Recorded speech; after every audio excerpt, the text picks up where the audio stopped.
Hello everyone. Thanks for being here, despite the drinks outside. Really appreciate you taking the time to be here with me today.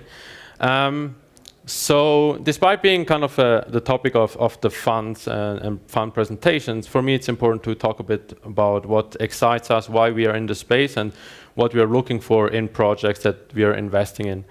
So some of you might kind of recognize the analogy of the title of my presentation, which is 2008, A Crypto Odyssey, which is taken obviously by the movie 2001, A Space Odyssey. And so I want to talk a little bit about how everything started in 2008 when Satoshi Nakamoto published the Bitcoin white paper. And from there, we got to Bitcoin. Bitcoin was the first time introduced in 2008. Here we go. And from this email, basically, that went out to a couple of people, an entire ecosystem started developing, a handful of developers starting setting up their nodes, and there was Bitcoin. And Bitcoin, for us, was this mythical construct that came out of nowhere, basically. And it's when we compare it to today, we have store of values like gold. We have mediums of exchange like the fiat currencies like Swiss francs, US dollars, as we know today. Units of account like the dollar. But we also do governance through central and national banks. We do banking like the UBS and the Credit Suisse of the world. We have payment networks. And so what makes Bitcoin special is that it's really all of those things at once. And that's why also it's very hard to explain what Bitcoin is. If somebody asks you what Bitcoin is, some people will say it's a currency, some people say it's a medium of exchange. For some, it's more the way how we govern things. And Satoshi knew that. In his email, in one of his blog posts, he says, writing a description for this thing for a general audience is bloody hard because there's nothing to relate to it. And that's really what we think about Bitcoin. And if we try to take a closer look, what Satoshi knew, I think, when he mentioned Bitcoin for the first time in his email was that the special thing about it, there's no trusted third party in between. And that really leads me to what for us, it's the most important part of crypto assets in general, and what we are most excited about in crypto assets, which is the decentralized consensus. What means is that we, for the first time ever in human history, we have a network that has rules, but there is no ruler that decides what those rules are. And that's what makes it revolutionary in contrast to what the previous speaker said here on stage. We really believe that crypto assets, the ones that we want to invest in, the ones that we believe have long-term value and long-term potential, are the ones that are decentralized, that cannot be changed by a government or by a company, however they would like to do. And so that decentralization, it's what we call the ultimate primitive. It's the fundamental building block for the future of decentralized networks and applications. And so Bitcoin, with the proof of work, which is what we generally know as mining and wasting energy, is one of those primitives of how we can define and agree on those rules in those networks without having to trust anyone. So now there are different projects, whether it's Rootstock, Ethereum, or Tezos, that try to come up with new ways, new primitives of how do we agree on a set of rules without having to trust each other. And what this enables and will enable in the future is really an entirely decentralized ecosystem.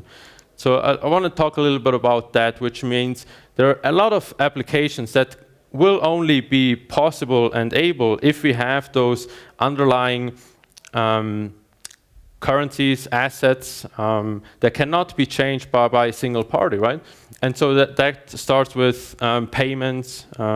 We have some stable coin like DAI, which is basically trying to create a stable currency. But instead of doing it like Tether or other centralized services, relying maybe on either a national bank or some other centralized assets. They're doing it backed by Ethereum, which again, it's decentralized. So it's really trying to achieve a stable currency without having a trusted intermediary in between. We have projects like Filecoin, where basically you have access storage space on your computer, and you provide this to that network and get rewarded by it. So it's really those incentive structures that make crypto assets special in our mind. And all of that can and will happen without central points of failure in those networks. We also see exchanges, which we are especially excited about as kind of an asset manager of the next generation, which means if in a decentralized exchange, you don't have to send your funds to a centralized party where they can be hacked, they can be stolen. We have seen it over and over again in the space. Here, today, for example, Ledger, one of the hardware wallet companies, announced that they are partnering up with 0x, which means you can go from your hardware wallet directly to a decentralized exchange, do the trade, and your funds never have to leave basically your control, right? And I think those are the things that make crypto assets special and revolutionary and new, right? And same thing then will be for derivatives and debt instruments. I think Mona from Melonport will talk about technology regulated funds on decentralized systems probably tomorrow.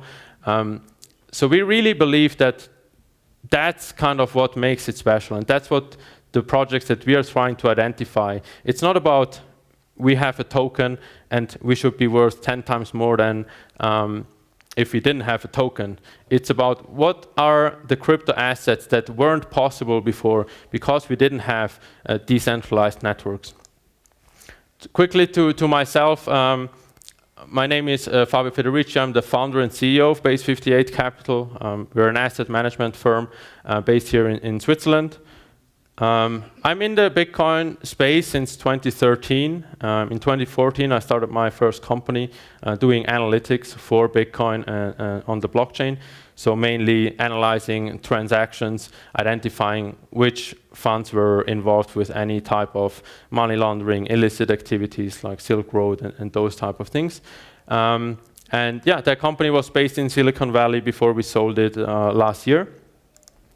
And yeah, now I'm back in Switzerland. I'm very excited to see Switzerland emerge as one of those leading kind of centers in the cryptocurrency space. And that's why it was obvious for me that if there was an opportunity to build a company in Switzerland, I would love to do that and contribute some of my experience I gained in kind of the mecca of technology and bring some of that experience back to Switzerland.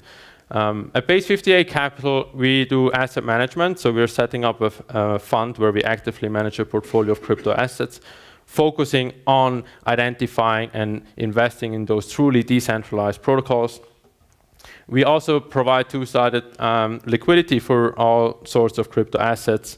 So if that's interesting for you, please feel free to reach out to me. I'll be here for the rest of the conference. We're happy to work with you. And yeah, thank you for being here.